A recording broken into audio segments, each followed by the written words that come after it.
Bismillahirrahmanirrahim. Welcome to my channel Untold Discrete. Today's we study about the logical puzzle. ठीक है, logical puzzle क्या होती है? ऐसी पजल जिसको हम लॉजिकल ऑपरेटर की मदद से सॉल्व करते हैं, ऐसी पजल्स को हम लोग लॉजिकल पजल कहते हैं।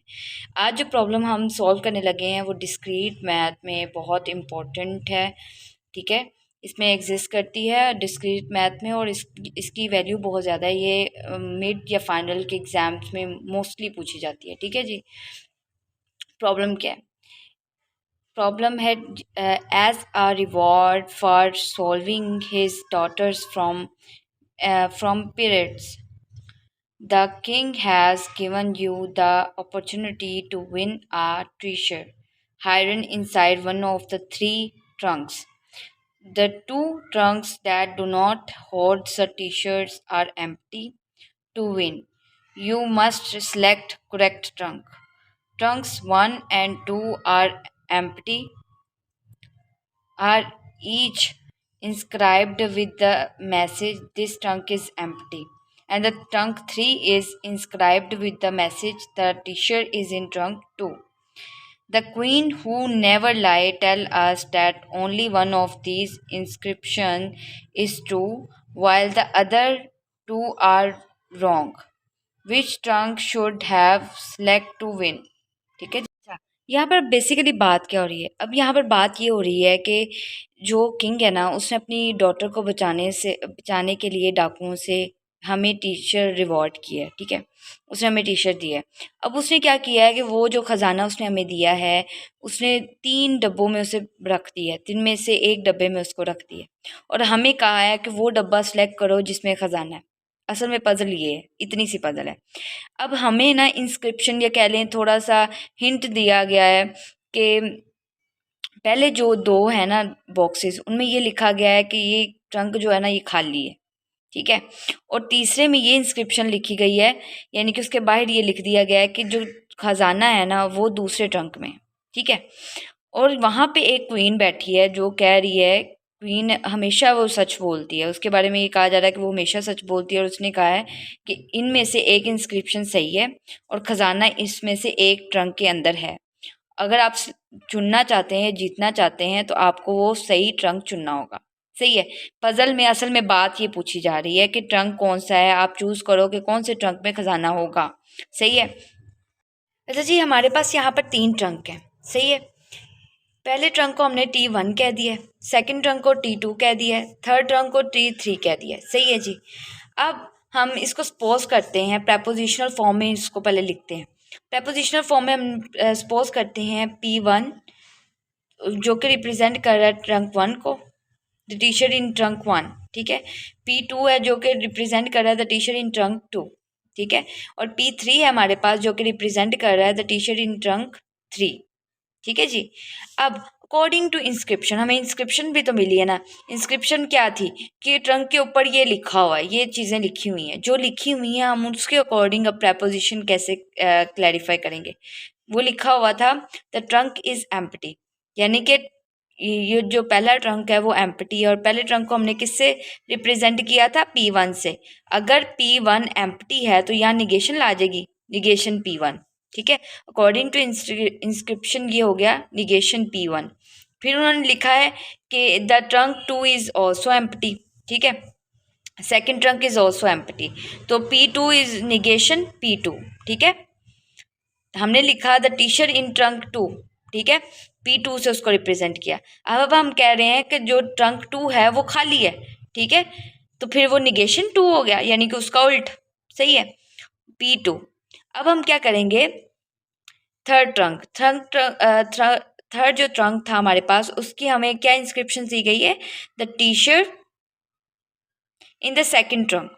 ठीक है ना, तो सेकेंड ट्रंक को हमने P2 से रिप्रेजेंट किया था, the teacher in the second trunk P2 से रिप्रेजेंट किया था, तो अकॉर्डिंग टू इंस्क्रिप्शन हम लिख देंगे P2।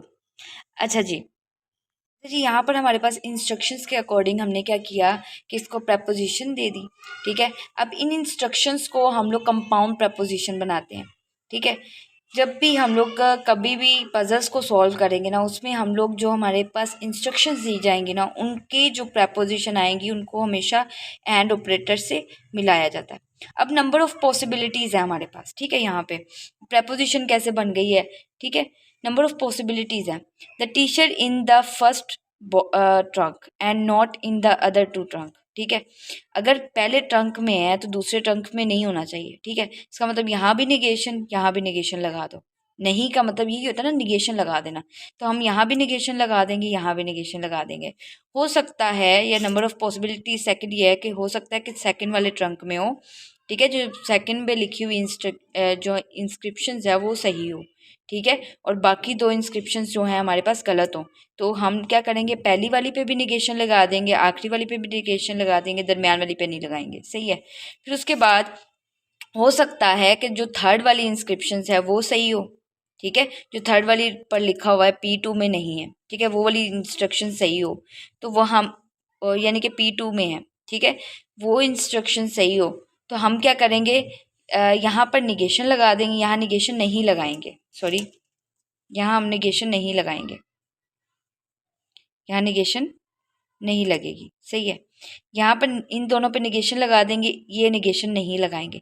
ये नंबर ऑफ पॉसिबिलिटीज़ है, हो सकता है पहले वाले में हो खजाना, बाकी दो में ना हो सकता है दूसरे वाले में खजाना हो, बाकी दो में ना हो, क्योंकि जिनके साथ निगेशन पहले ही था उसको रहने दिया है और साथ में हमने निगेशन लगा दी है, ठीक है। हो सकता है तीसरे वाले में हो और जो पहले दो हैं उनमें ना हो, तो उनके आगे हमने क्या लगा दी, निगेशन लगा दी। इस तरह हमने ये कंपाउंड प्रपोजिशन या पॉसिबिलिटीज इसकी निकाल ली हैं, ठीक है। अब यहाँ पे वो जो मैंने आपको समझाया, वो पार्ट समझाया कि उसमें हमने क्या किया हुआ है, नंबर ऑफ पॉसिबिलिटीज़ निकाली हैं, ठीक है ना। मैंने आपको बताया प्रपोजिशन कैसे बनी है, कंपाउंड प्रपोजिशन कैसे बनी है, फिर उसकी नंबर ऑफ पॉसिबिलिटीज़ क्या है, ठीक है। हो सकता है पहले में हो, दूसरे में हो या तीसरे में हो, ठीक है, मैंने ये बताया आपको पहले। अब ये सोचने की बात है कि compound preposition by combining possibilities, जब भी हम लोग कंबाइन करेंगे ना, जब हमने इंस्क्रिप्शंस को हमने कंबाइन करना है तब एंड ऑपरेटर लगाना है, क्योंकि इंस्क्रिप्शंस तमाम की तमाम ही दी गई हैं, ठीक है ना, दी गई हैं, उनको हमने क्या करना है, एंड ऑपरेटर लगाना है। जब हमने नंबर ऑफ पॉसिबिलिटीज़ को मिलाना है, ये नंबर ऑफ पॉसिबिलिटीज़ ही है ना, ये मैंने निकाल के दिखाई है आपको कि अगर पहले वाले में हो, दूसरे वाले में हो, तीसरे वाले में हो, नंबर ऑफ पॉसिबिलिटीज़ ही हैं, उनको मिलाने के लिए हम लोग कौन सा ऑपरेटर लगाएंगे, और ऑपरेटर लगाएंगे।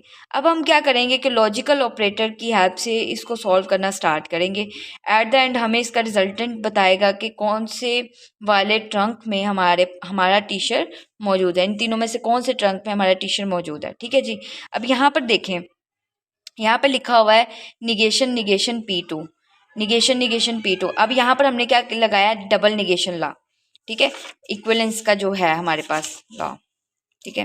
डबल निगेशन लॉ क्या कहता है, अगर किसी भी प्रपोजिशन के साथ दो निगेशन आ जाए ना, तो वो उसको पॉजिटिव कर देती है, जैसे माइनस माइनस प्लस कर देता है, इसी तरह डबल निगेशन आ जाए तो वो भी क्या कर देता है, पॉजिटिव कर देता है। यहाँ पे इसने इसको पॉजिटिव कर दिया, P2 हो गया, सही है, इसने इसको पॉजिटिव कर दिया, ये P1 हो गया, इसने इसको पॉजिटिव कर दिया, ये P1 हो गया, यानी कि जिनके ऊपर डबल निगेशन लगी थी उसको हमने पॉजिटिव कर दिया। उसके बाद हम देखते हैं कि इस पर हम इडेम्पोटेंट लॉ लगा रहे हैं। इडेम्पोटेंट लॉ क्या कहता है, इडेम्पोटेंट लॉ कहता है अगर तुम सेम के दरमियान एंड ऑपरेटर मौजूद है, एंड या और ऑपरेटर मौजूद है, अगर दो सेम प्रपोजिशन है और उनके दरमियान एंड या और ऑपरेटर मौजूद है तो वो वही आंसर देगा जो कि वो प्रपोजिशन होगी, सही है ना। एंड या और ऑपरेटर मौजूद है और सेम प्रपोजिशन हो तो वो वही आंसर देती है, वही प्रपोजिशन दे देती है। तो हमारे पास कौन सी ऐसी हैं कि जहाँ पर सेम प्रपोजिशन आ सकती है, ये देखें, निगेशन P2 ये सेम है, इनके दरमियान एंड लगा हुआ है, तो हम इसको लिख सकते हैं निगेशन P2, बिल्कुल। लॉजिकल इक्विवेलेंस हमें ये अलो करती है कि हम यहाँ निगेशन P2 लिख सकते हैं।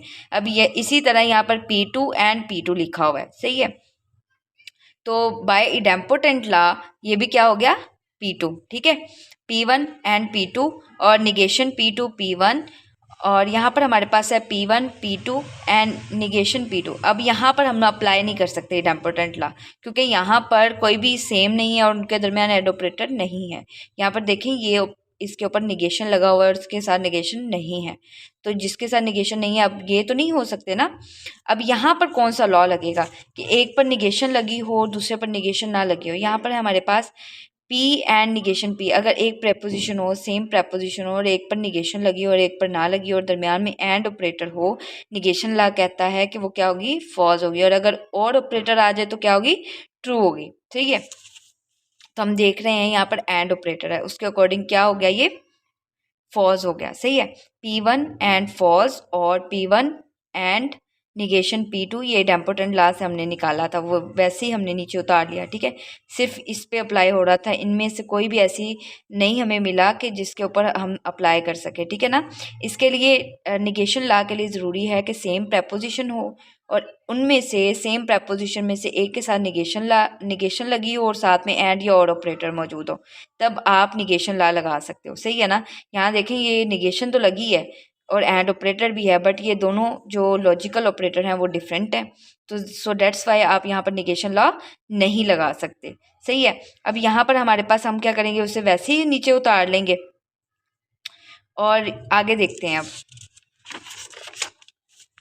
हमारे पास यहाँ है bye distributive law. Distributive law क्या कहता है, डिस्ट्रीब्यूटिव लॉ असल में हमारे पास कुछ ये है, देखें, अगर P और Q एंड R हो तो वो P और Q एंड P और R के इक्वल होता है। सही है, अब यहाँ पर देखें, यहाँ पर क्या हुआ है,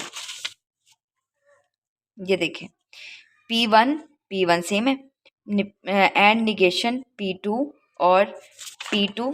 ठीक है, यहाँ पर भी आप अगर चेक करें तो ये सेम ही है ना कि Q और R डिफरेंट है और P सेम है और उसके दरमियान जो ऑपरेटर होगा वो भी सेम होगा। तो क्या इसमें भी ये नहीं हो रहा, ऑपरेटर सेम है, P2 और निगेशन P2 है, यहाँ पर P2 है, सी है, सिंपल P2 है और यहाँ पर P1 और P1 है। तो इसका मतलब ये है कि ये जो है डिस्ट्रीब्यूटिव लॉ की सेकंड टाइप है। ठीक है ना, तो इसकी हम इसको इसकी फर्स्ट टाइप की इक्वल लिख सकते हैं ना, जैसे कि ये लिख सकते हैं ना, तो इसी के अकॉर्डिंग हम लोग इसको लिखेंगे। यहाँ पे बाय डिस्ट्रीब्यूटिव लॉ हमने अप्लाई किया तो वो किसके इक्वल आ गया, P1 एंड निगेशन P2 और P2। सही है, इसके इक्वल आ गया। अब हमने क्या किया, अब हमने डोमिनेशन लॉ अप्लाई किया है इसके ऊपर। डोमिनेशन लॉ क्यों अप्लाई किया है, क्योंकि हम यहाँ पे फॉल्स देख रहे थे, हम कह रहे थे कि ये देखें निगेशन P1 एंड फॉल्स लिखा हुआ है, ये क्या कर रहा है, आखिर ये इस प्रेपोजिशन को क्या बना रहा है। अब यहाँ पे चेक करते हैं, डोमिनेशन लॉ है हमारे पास ये वाला। डोमिनेशन लॉ ये कहता है कि अगर आपके पास कोई भी प्रेपोजिशन है उसके साथ एंड फॉल्स लिखा हुआ है तो वो किसके इक्वल होगा, फॉल्स के इक्वल होगा। सही है, वो फॉल्स ही होगा।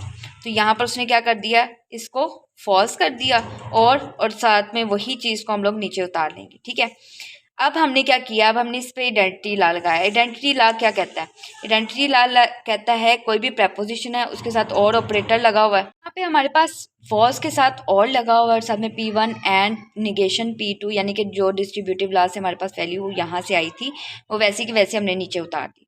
अब यहाँ पे हमने आइडेंटिटी लॉ इस पे अप्लाई किया, क्यों, क्योंकि आइडेंटिटी लॉ क्या कहता है, ये देखें आइडेंटिटी लॉ है हमारे पास जो कि कहता है कि अगर P एंड ट्रू लिखा हो तो वो इज इक्वल टू P होता है, यानी कि वो वही वैल्यू दे देता है जो कि प्रेपोजिशन होती है। और हमें असल में प्रेपोजिशन ही चाहिए, फॉल्स या ट्रू नहीं चाहिए। बेसिकली हम लोग ऐसे लॉज में चेक करेंगे खुद ब खुद कि ये प्रेपोजिशन, आप देखें यहाँ पे खाली P लिखा हुआ है, आप कहेंगे यहाँ पर इतनी बड़ी वैल्यू लिखी हुई है। आप इसको अगर खाली ये प्रेपोजिशन ही है ना, कंपाउंड प्रेपोजिशन बनी हुई है, इस कंपाउंड प्रेपोजिशन को एक ही कंसीडर करो, आप P कंसीडर करो इसको। ठीक है, कंसीडर करके आप देखो कि साथ में और फॉल्स लिखा हुआ है, इसका मतलब बाय आइडेंटिटी लॉ ये इसको यही कर देगा। ठीक है, यही वैल्यू बना के रख देगा। सही है, उसके बाद हम क्या करेंगे कि उसके बाद हम लोग वही वैल्यू बना के रख देगा। अब हम देखते हैं कि जो इंस्क्रिप्शन हमें दी गई है उसमें दोबारा से निगेशन लॉ लग रहा है। ठीक है, निगेशन लॉ क्या कहता है, निगेशन लॉ कहता है अगर आपके पास निगेशन P है और साथ में आपके पास P है फिर दोबारा से, ठीक है ना, यानी कि सेम ऑपरेटर है लेकिन एक के साथ निगेशन लगा हुआ है, दरमियान में और है, तो वो क्या देगा, ट्रू देगा वैल्यू हमें। सही है, और फिर दोबारा अगर हम आइडेंटिटी लॉ क्या कहता है, आइडेंटिटी लॉ कहता है कि अगर P1 है एंड ऑपरेटर साथ हो और साथ में ट्रू हो तो वो उसको क्या कर देता है, वही का वही कर देता है, ठीक है, जो कि वो प्रपोजिशन होती है। तो यहाँ पर P1 के दरमियान एंड ऑपरेटर था और साथ में क्या था, ट्रू था, सही है। तो यहाँ पर हमने आइडेंटिटी लॉ अप्लाई किया जिससे हमारे पास क्या आ गया, P1, hence the T shirt is in the trunk 1, ठीक है जी। इस तरह हम लोग लॉजिकल जो होते हैं इक्विवेलेंस के लॉज हैं ये अप्लाई करके हम लोग लॉजिकल पजल्स को सॉल्व करते हैं, ठीक है ना। इसके लिए ज़रूरी है कि आप इन लॉज को ज़रूर याद करें, ठीक है, और इनको फिंगर टिप्स पे आप कर लें, ठीक है। लॉजिकल पजल से पहले आप लॉजिकल इक्विवेलेंस करें। इसकी वीडियोस आपको प्रीवियस वीडियोस में मिल जाएंगी, ठीक है। इसकी डिटेल्ड इन लॉज को कैसे बनाया गया, इनका यूज़ क्या है, इनको कैसे यूज़ किया जाता है, मैंने इसकी डिटेल वीडियो बनाई हुई, आपको डिस्क्रिप्शंस में मिल जाएंगी, सही है जी। और उसके बाद आप इसको ज़रूर नोट करें, और अगर आपके पास कोई बुक है और उस बुक में अगर ये लॉज हैं तो वहाँ से आप इसको तैयार करें अच्छी तरह से, अगर नहीं है तो आप यहीं से नोट करें और इनको फिंगर टिप्स पे तैयार कर लें, क्योंकि अगर आप लॉजिकल पजल्स को सॉल्व कर रहे हैं तो इनका याद होना ज़रूरी है, ठीक है ना। आपको एंड और ऑपरेटर के यूज़ का भी पता होना चाहिए कि आया जब हम पजल्स में यूज़ करते हैं तो उसमें एंड और, क्योंकि ये आपको मैंने पहले बताया कंपाउंड प्रपोजिशन को बनाने में आपकी हेल्प करती है, ठीक है ना। जब भी इंस्क्रिप्शंस आपने मिलानी होंगी तब एंड ऑपरेटर लगता है, और जब भी आपने पॉसिबिलिटीज़ मिलानी होगी, मैंने पॉसिबिलिटीज़ ही ली थी, उनको मिलाने के लिए मैंने कौन सा ऑपरेटर अप्लाई किया था, और ऑपरेटर अप्लाई किया था। This is very important, please note this one thing, and please so much to watch my video. Please like, comment and subscribe my channel and share as you can. Thank you so much.